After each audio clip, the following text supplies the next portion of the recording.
Today, we're going to look at 10 foods that are guaranteed to be bad for your health.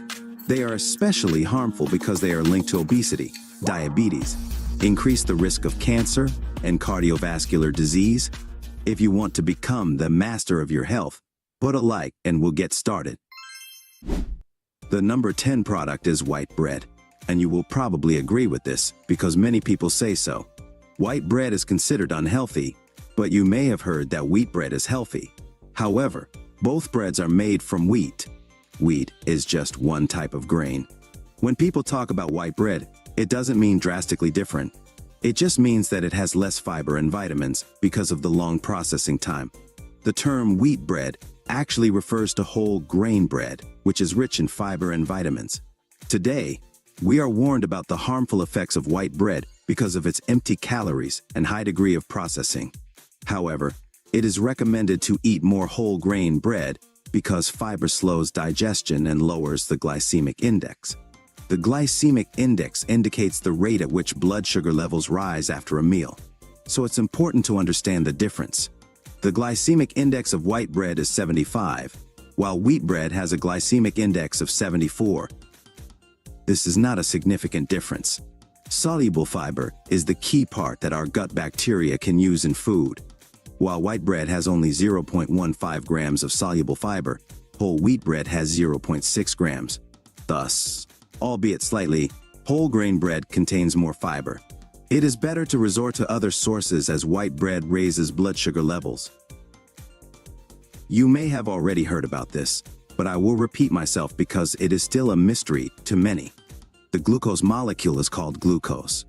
It is a 6-carbon ring that when we eat foods containing glucose, it enters the bloodstream and is converted into sugar, specifically blood glucose. Now we understand what sugar is. It tastes sweet. But if we get it in the form of a chain, if we combine the same glucose molecules into long chains that can consist of hundreds, thousands, or even tens of thousands of molecules, it will be starch.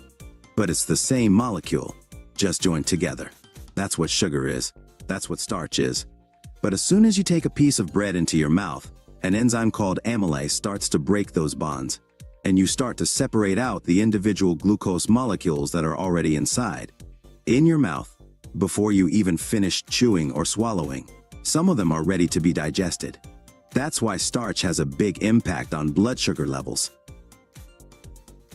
And the residue that remains in wheat bread and whole wheat bread is almost equally quick to break down.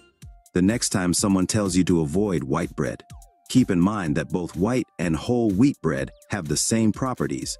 As for the comparison, when a diabetic doesn't have enough insulin, their blood sugar levels can drop so low that they pass out. In such a situation, they need to quickly raise their blood sugar levels, usually with a sweet product such as chocolate or orange juice.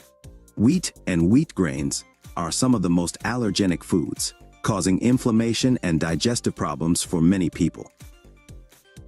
Now that we understand this principle, it remains to add a few unpleasant facts about grains such as rice, instant oatmeal, and all other grains to this list, as they are mostly made up of starch. I believe that you don't need to completely eliminate grains from your diet, but if you prefer them, it's worth it to opt for ancient varieties of grains that have not been altered or manipulated, retaining their properties for thousands of years. Such varieties include emmer, corn, spelt, which is also a type of wheat, rye, and oats. When consuming these grains, it is recommended that you favor whole grains, meaning that you use them in flour, or consume whole grains.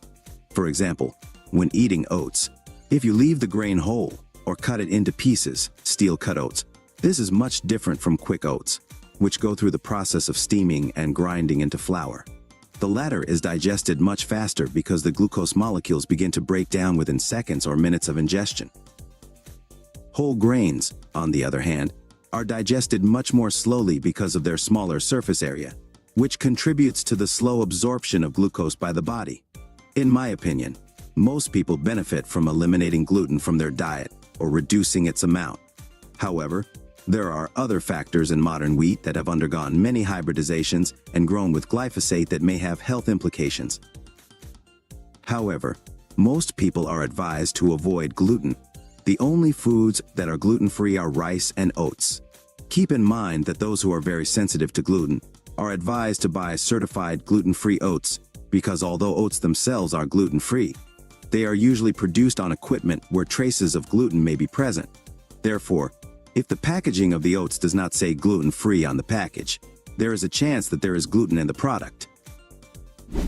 Product number 9 is a fruit juice, and number 8 is a sugary cereal. And I'll talk about them together because they are often advertised as part of a healthy breakfast. How many times have you heard that in commercials? It's a typical breakfast that many people eat if they are having breakfast in a hotel or restaurant. Orange juice, skim milk with cereal, toast with jam, and of course coffee with sugar and cream or half and half. You would be surprised to know how many people prefer this breakfast to sausages, bacon, scrambled eggs or omelets. The main reason for choosing this breakfast is its low-calorie content. But it's not just the amount of fat that matters. What is crucial is how the foods affect blood sugar levels and how processed they are. And these foods are very processed, while sausages and eggs are minimally processed. They are closer to what they look like in nature. If you add up the carbs, you get about 25 grams from orange juice, 12 from milk, 34 from cereal, 49 from toast and jam, and about 11 from sugar and butter, milk, or convenience foods. It all depends on the individual, but in my opinion, that's about twice as many carbs as you need to consume on a daily basis. And if you're overweight or struggling with inflammation, diabetes, or insulin resistance, that amount should be even less than half for good results. However, that's not all. The type of sugar consumed is also important. Glucose is a type of sugar that consists of a single ring. But when we talk about sugar that should be avoided, we mean added sugar or sugar in orange juice because it contains 2 sugars. They are joined together. So the 6-carbon ring is called glucose and the 5-carbon ring is called fructose. It is a white table sugar. It is recommended to be avoided because it is more than twice as harmful. In these 2 molecules, glucose raises blood sugar levels, which is bad but not catastrophic in and of itself. Fructose is catastrophic because it's very similar to alcohol, only the liver can process it. So if you consume a little, there will be no problem. But if you consume a lot, you will overload the liver and cause it to become fatty. This difference is noticeable between cultures that have eaten starch, rice, bread for centuries, and have not suffered from chronic diseases and diabetes. However, with the shift to sedentary lifestyles and the introduction of fructose-containing sugar into the diet, we have seen a geometric increase in diabetes. If you look at so-called healthy breakfast foods, it is clear that in orange juice, almost all of the carbohydrates are sugar. Even if it is natural sugar, it is comparable to the added sugar in white table sugar. It is a combination of glucose and fructose in roughly equal proportions. Skim milk has about 12 grams of sugar. Depending on whether we use baby or adult cereal, the sugar level is different. Jam adds another 6-8 grams of sugar to a few slices of toast, since sugar is added to both ingredients. Another couple teaspoons of sugar in the coffee. So there are 83 grams of sugar in this breakfast, and the only product that doesn't have a 50/50 ratio of glucose to fructose is skim milk, since it has lactose. However, after subtracting lactose and dividing in half, the proportion of fructose that negatively affects the liver and is similar to alcohol is 39 grams of fructose. This explains why consuming large amounts of sugar, especially fructose, becomes the leading cause of fatty liver disease. Once thought to be a disease of alcoholics, fatty liver disease is now becoming non-alcoholic, and its cause is fructose. Type 2 diabetes in adults begins to develop as early as adolescence. It's not such a healthy breakfast, and it's hard for me to see families in hotels feeding their children this product, and the kids become so addicted to it that they won't even try ham or eggs, preferring the sugary product.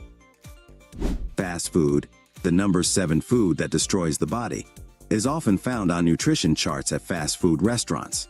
They usually list macros and calories, where the macros reflect the number of calories, percentages of fat, protein, and carbohydrates. Often these numbers don't look that bad compared to the recommendations, making it seem as if such food is relatively healthy. However, there are significant differences between fast food and real food. First, Real food has significantly more nutrients. It contains enzymes, whereas processed food such as fast food lacks this component. Also, real food has more fiber, which often goes unnoticed. Real food contains all the nutrients and enzymes we need to digest and absorb efficiently. Vitamins are present in food because they are needed to process food, turn it into energy, maintain the body and regulate metabolism and anabolism, and for cell renewal. Nutrients, minerals, vitamins and enzymes play an important role in keeping the body healthy and functioning properly. One of the main reasons for the lack of nutrients in fast food is that they are broken down during processing. As a result, fast food contains mostly sugar, chemical additives, and hormones, and the beneficial elements are lost. Sugar is added to flavor unpalatable food, and chemical additives are used to compensate for the loss of flavor caused by the destruction of natural flavors. Because of the use of the cheapest ingredients, harmful chemicals and hormones are often found in fast food. Compared to real food, fast food has less protein, healthy fats and fiber, resulting in rapid digestion. Therefore, blood sugar levels change slowly after eating real food, while they spike after fast food because of the high amount of sugar and processed starch. Real food keeps you satiated for a long time, while fast food causes a quick feeling of hunger. In addition, real food contains healthy fats such as polyunsaturated fats in fish, saturated and monounsaturated fats in meat, olive oil and nuts, while fast food contains mostly processed vegetable oils devoid of valuable properties. The number 6 product that poses a health hazard is alcohol. It should be understood that alcohol is a naturally occurring substance and is often associated with the culture of many societies where wine is considered part of the daily meal. Although alcohol has no health benefits, it can relieve stress and improve mood. However, its ability to cause psychotropic effects can alter brain function and lead to addiction. While alcohol can be a way for some people to relax, for others it can become an addiction, leading to a variety of negative consequences. Excess alcohol can lead to fatty liver degeneration, nutritional deficiencies, and negative effects on the brain and liver. Product number 5 is artificial sweeteners, and I can't stress enough how much I dislike them. The main ones include aspartame, sucralose, acesulfame potassium or acesulfame K, and the oldest of them all, saccharin, which however is not as widely used these days due to the preference for other sweeteners in terms of flavor. These sweeteners are calorie-free, which makes them popular as we seem to struggle with calories, seeing them as the enemy and striving to consume only low-calorie foods. Often we hear the terms non-caloric and artificial sweetener used synonymously, although this is not true. There are natural non-caloric alternatives such as stevia and monkafructose, which are plant extracts. Artificial sweeteners are man-made chemicals similar to pesticides. For example, sucralose belongs to the chlorinated hydrocarbon family, and chlorine and carbon compounds like those found in sucralose are not found in nature. It is similar to many banned pesticides such as DDT, which causes cancer and damages DNA. In contrast, stevia and monk fructose, which are plant extracts, can be safe in moderate amounts, although excess amounts can have a negative effect on the gut microflora. Therefore, although they can be used as sweet supplements, they should be consumed with caution so as not to overdo it. The 4th product to avoid is fried foods. The problem is not only that they are deep fried, although it is commonly said that fried foods contain too many calories. But it's not just that. The main problem has to do with the type of oil used. Usually, vegetable oil such as soybean, canola, or corn oil is used for frying, which contains a lot of polyunsaturated fatty acids. And we are told that these are healthy fats that are essential. However, they are not. We only need small amounts of polyunsaturated fats such as EPA and DHA, which are commonly found in fish oil. The other polyunsaturated fatty acids are very sensitive to oxidation and are destroyed at high temperatures. When vegetable oils are processed at high temperature and pressure, they break down quickly. In addition, chemical solvents such as acetone are often used to extract the last drops of oil from the raw material. The first problem with fryers is the use of this particular type of oil. The second problem is that because of the high cost of oil, It is not thrown away after each batch, but is used over and over again, leading to oxidation, rancidity, and toxin buildup. The third product to avoid is margarine. It used to be thought that margarine would be the salvation of our health and cause a real revolution. We were persuaded to eat margarine exclusively, giving up butter. In the 1950s and 60s, it became ubiquitous, and it did find widespread use. The oil used to make margarine is the same type of butter we just talked about, with its destructive properties and unnaturalness. A process known as hydrogenation is used to give margarine a solid texture. This means that the oil is exposed to hydrogen under pressure and at high temperatures, resulting in partially hydrogenated oil, also known as trans fats. These trans fats are universally recognized as harmful and may soon be banned. All food packaging must list the presence of trans fats. However, there are ways around this rule, and some foods may be labeled trans fat-free or no trans fats per serving. This means that manufacturers may reduce the serving size to claim that a product is trans fat-free, even if it contains trans fats in small amounts. Therefore, it is important to read the label carefully and look for signs of hydrogenation or partial hydrogenation. This is the most undesirable option, but you should avoid margarine anyway because of the original oil used to make it. In second place are energy drinks, which are hugely popular.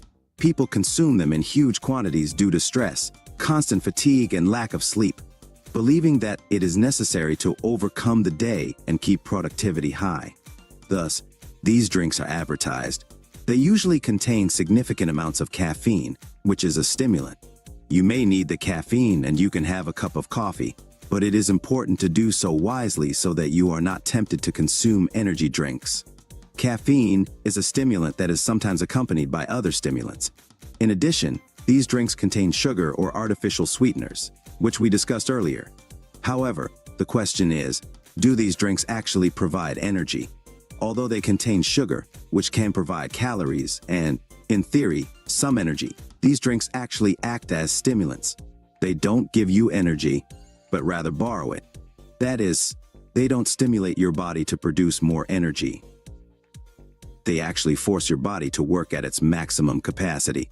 I like to draw a parallel between energy drinks and credit cards because they are often advertised in a similar way. They give you all these promises that your life will improve. Just like credit card promises, if you just get another credit card, your financial situation will improve. At first, it seems that both energy drinks and credit cards can help you in times of need. For example, if you are facing financial difficulties or temporary hardship, they can help you through that crisis moment.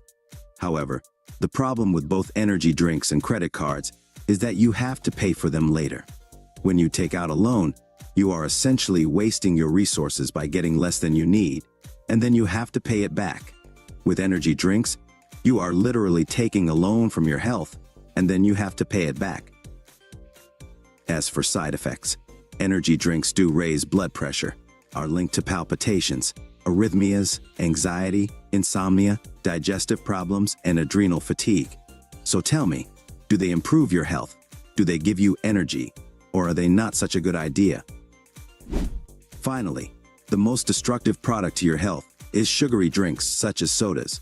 As mentioned, they contain significant amounts of sugar, including glucose and fructose. They often use high fructose corn syrup, which is even worse because unlike disaccharides where the sugar molecules are bound together, in this case they are free-floating.